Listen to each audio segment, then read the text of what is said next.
കോഴിക്കോട് നാദാപുരത്ത് നിർമ്മാണത്തിലിരുന്ന വീട് തകർന്ന് 2 തൊഴിലാളികൾ മരിച്ചു. മരണപ്പെട്ടവരിൽ വീട്ടുടമയുടെ അടുത്ത ബന്ധുവായ യുവാവും ഉൾപ്പെടുന്നു. മണ്ണിനടിയിൽ കുടുങ്ങിയ 2 തൊഴിലാളികളെ പരിക്കുകളോടെ ആശുപത്രിയിൽ പ്രവേശിപ്പിച്ചിരിക്കുകയാണ്. വിവരങ്ങളുമായി റിയാസ് ചേരുന്നു.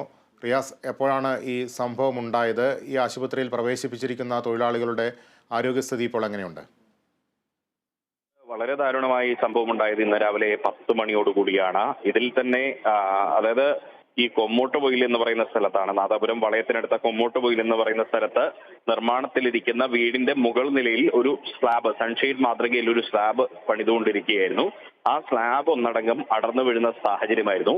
ഈ സമയത്ത് ഈ സ്ലാബിന്റെ തൊട്ട് താഴെയൊക്കെയായി ചുമരിലും മറ്റുമൊക്കെയായി തന്നെ സിമന്റ് പ്ലാസ്റ്ററിംഗ് നിർമ്മാണത്തിൽ ഏർപ്പെട്ട, അതിന്റെ പ്രവൃത്തിയിൽ ഏർപ്പെട്ട 4 തൊഴിലാളികളുണ്ടായിരുന്നു. അതിൽ തന്നെ ഈ വീട്ടുടമയുടെ പേര് ശ്രീബേഷ് എന്നാണ്. ശ്രീബേഷിന്റെ അടുത്ത ബന്ധുവായിട്ടുള്ള നവജിത്തും ഈ തൊഴിലാളികൾ ഉണ്ടായിരുന്നു. ബന്ധുവാണെങ്കിൽ കൂടിയും നവജിത്തും ഒപ്പം ഇവരൊക്കെ ചേർന്നാണ് ഇതിന്റെ പ്രവൃത്തി നടത്തിയിരുന്നത്.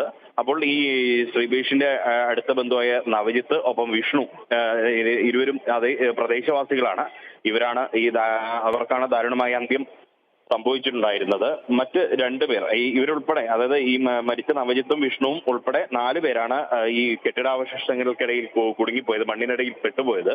തുടർന്ന് ഫയർഫോഴ്സ് നാദാപുരത്തു നിന്നും ഫയർഫോഴ്സ് ഫയർ ഓഫീസർ എസ് വരുണിന്റെ നേതൃത്വത്തിലെത്തി അവരാണ് ഇവരെ മണ്ണിനടിയിൽ നിന്നും പുറത്തെടുക്കുന്ന ഒരു സാഹചര്യം ഉണ്ടായത്. അതിൽ നവജിത്തിന്റെയും വിഷ്ണുവിന്റെയും ജീവൻ രക്ഷിക്കാനായില്ല. പക്ഷേ കൊമ്മോട്ടുപൊയിൽ സ്വദേശിയായ ലിഗേഷ്, കുറുവന്തേരി സ്വദേശി രജിൽ എന്നിവരെ ജീവൻ രക്ഷിച്ച് ആശുപത്രിയിൽ എത്തിക്കാൻ സാധിച്ചു. പക്ഷെ അവർക്ക് പരിക്കുണ്ട്. അവരുടെ പരിക്ക് സാരമുള്ളതാണ്. അതിൽ തന്നെ ഒരാളെ മെഡിക്കൽ കോളേജിലേക്ക് റഫറും ചെയ്തിട്ടുണ്ട്. ഇപ്പോൾ എന്തായാലും വളരെ ദാരുണമായ സംഭവമാണ് നടന്ന് ഇരിക്കുന്നത്. നാട്ടുകാരും പോലീസും എല്ലാം തന്നെ ഈ രക്ഷാപ്രവർത്തനത്തിൽ പങ്കാളികളായിരുന്നു.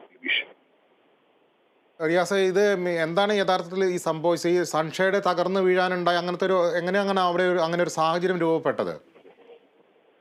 സാധാരണ വീടുകളിലെ സൺഷെയ്ഡ് നമ്മൾ പൊതുവെ കാണാറുള്ളത് വീടിന്റെ ചുമരിനോട് ചേർന്ന് ഒക്കെയാണ്. പക്ഷേ ഈ ഒരു സൺഷെയ്ഡ് എന്ന് പറയുന്നത് വീടിന്റെ മുകളിൽ, ഏറ്റവും മുകളിൽ, അവിടെ നിന്നും പുറത്തേക്ക് തള്ളി നിൽക്കുന്ന രീതിയിൽ മുകളിൽ ആണ് നിർമ്മിച്ചിരുന്നത് എന്നുള്ളതാണ് പറയുന്നത്. അതായത് പ്രാഥമികമായ വിവരമാണ്, ഫയർഫോഴ്സിൽ നിന്നും പോലീസിൽ നിന്നും ലഭിക്കുന്ന ഒരു വിവരത്തിന്റെ അടിസ്ഥാനത്തിലാണ് നമ്മളിത് പറയുന്നത്.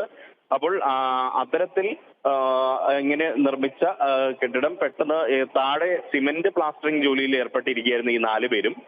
അതിനിടെ പൊടുന്നനെ തകർന്നു വീഴുമ്പോൾ ഇവർക്ക് ഓടി മാറാൻ പോലും പറ്റാത്ത സാഹചര്യമുണ്ടായി. അങ്ങനെ 4 പേരും കെട്ടിടാവശിഷ്ടങ്ങളുടെ ഇടയിലേക്ക് പെട്ടുപോകുന്ന ഒരു സാഹചര്യവും ഈ നവജിത്തും ഒപ്പം വിഷ്ണുവും അടക്കമുള്ള 2 പേരും മരണപ്പെടുന്ന സാഹചര്യമാണ് ഉണ്ടായിട്ടുള്ളത്.